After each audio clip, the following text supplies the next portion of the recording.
Hi guys, yet another video on the DJI Mini 4 Pro, as a lot of new pictures and features have been revealed in the last days. If you are interested in the latest information, the leaked specs and what my thoughts are, then stay tuned. If you like what you see, then help the channel to grow and subscribe.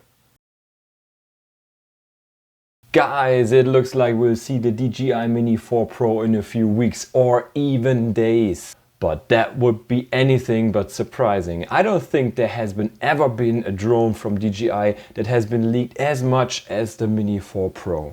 Is this maybe the new marketing strategy of DJI? However, at least it seems to working fine. Because although the Mini 4 Pro doesn't seem to bring any earth-shattering innovations, the community is absolutely excited, and the first voices on Reddit, Facebook and X are talking about getting rid of the Mini 3 Pro as quickly as possible to make room for a Mini 4 Pro in the shelves. But does that really make sense? I will delve into that question more specifically in this video. Alright. First, let's talk about the most recently leaked photo that was published by Quadro News on X. For comparison, I took a photo today of the Mini 3 Pro on its box from the same perspective as the photo of the Mini 4 Pro. As you can see, the drone looks incredibly similar. The size and dimensions of the new drone will be almost identical to those of the Mini 3 Pro.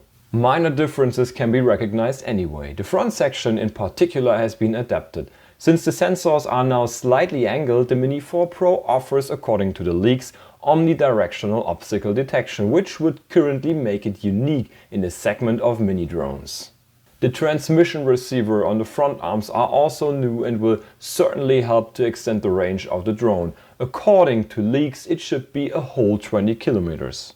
On the back of the drone below the rear arms we can see a significantly thicker bracket than on the Mini 3 Pro. There is a lot to suggest that the batteries will not be compatible. Some leaks said that the batteries of the Mini 4 Pro are supposed to be 2590 mAh, while the Mini 3 Pro bats have 2453 mAh. Besides that, the old batteries had a weak point: the detach buttons. We should expect that DJI has improved this as well. After all, the manufacturer also wants to make some money with accessories.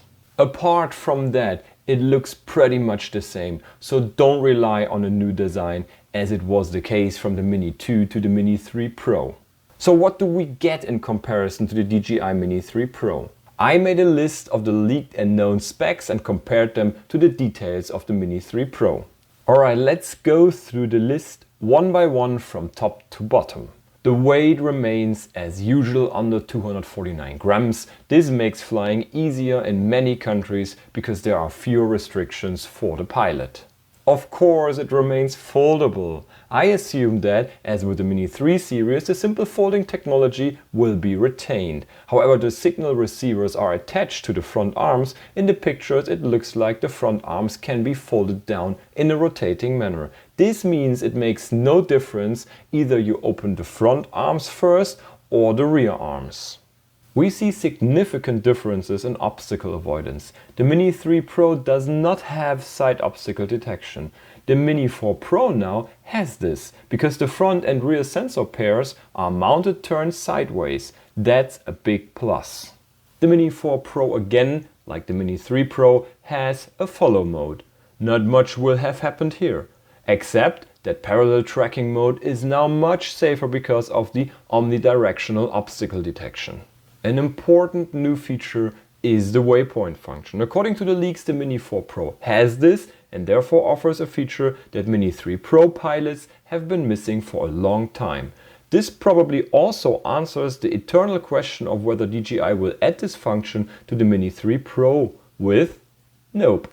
So here we have a bigger difference between the drones. When it comes to time-lapse, both devices have the hyperlapse function available, so obviously no big innovation here. But when it comes to 4K recordings, the Mini 4 Pro scores ahead of the Mini 3 Pro with 100 frames per second. Of course, this allows significantly better time-lapse recording, so big plus point. Both drones have HDR available. There's obviously nothing new here. Also, nothing has changed with the max photos either. Both have 48 megapixels, which is definitely a good one.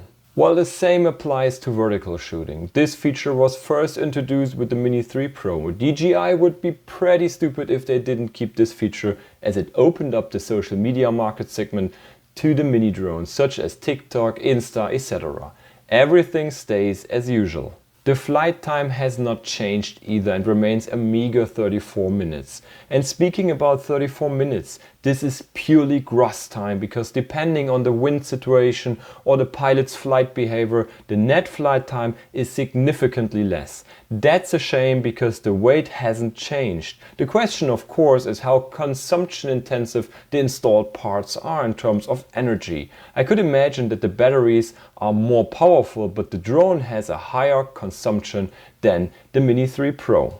The range of the Mini 4 Pro is stated on the box with 20 kilometers. The range of the Mini 3 Pro with 12 kilometers. Unfortunately, neither 12 nor 20 kilometers are any longer important selling points, because in most countries a flight has to be in VLOS, which means you need to see the UAV with your own eyes. Even with visual spotters, the range of 20 kilometers is probably completely unrealistic. Regardless, we can assume that this range can only be achieved on an open field with no obstacles in range or on the top of a mountain.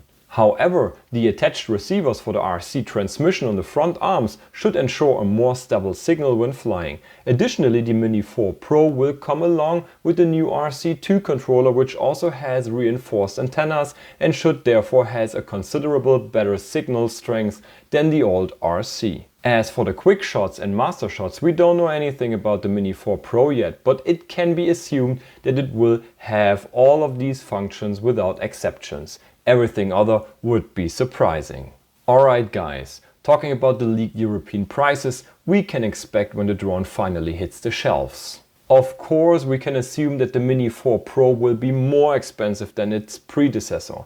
DJI will place it somewhere between the recently released Air 3 and the Mini 3 Pro. There isn't much leeway in between, so on average we see a surcharge of around €50 over the current Mini 3 Pro prices.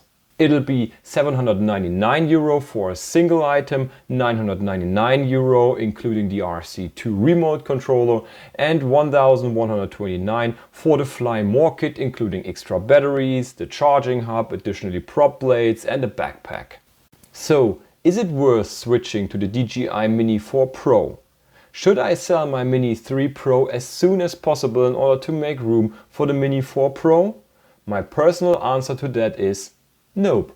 Even as the onboard tech will also provide better video quality and more powerful transmission capacities, the range of function of the new drone is not significantly better than of the Mini 3 Pro. If a waypoint function is indispensable to you and a 100 frames per second time-lapse in 4K as well, if you can't do without sideward obstacle detection, yes, you should wait for the Mini 4 Pro. Everyone else is still well advised to go with the Mini 3 Pro, because the Mini 3 Pro is definitely sufficient for vacation and private footage, for which the Mini series was originally designed. Indeed, the camera specification would be quite interesting. From the picture we know that the Mini 4 Pro will keep a single camera system. But which CMOS sensor is installed? Is there optical zoom available? And what about the objective lens in general? All of this is still unknown. But if there are no notable innovations, I will stick to my rating. So, nevertheless, I'm gonna buy the Mini 4 Pro simply for testing purposes. Plus, it's always better to have a backup drone. You know, every now and then my drones fly into trees or fall into rivers. It's helpful to have another one on the hand, well, just in case. And as the saying goes, you can never have enough drones. Was there a kind of saying like that? Anyway, now there is. Check out also my other videos if you want to learn more about drones. And that's it for today, friends. If you like the video, smash the like button, drop me a comment below and sub to the channel. Thanks for watching. See you. Bye bye.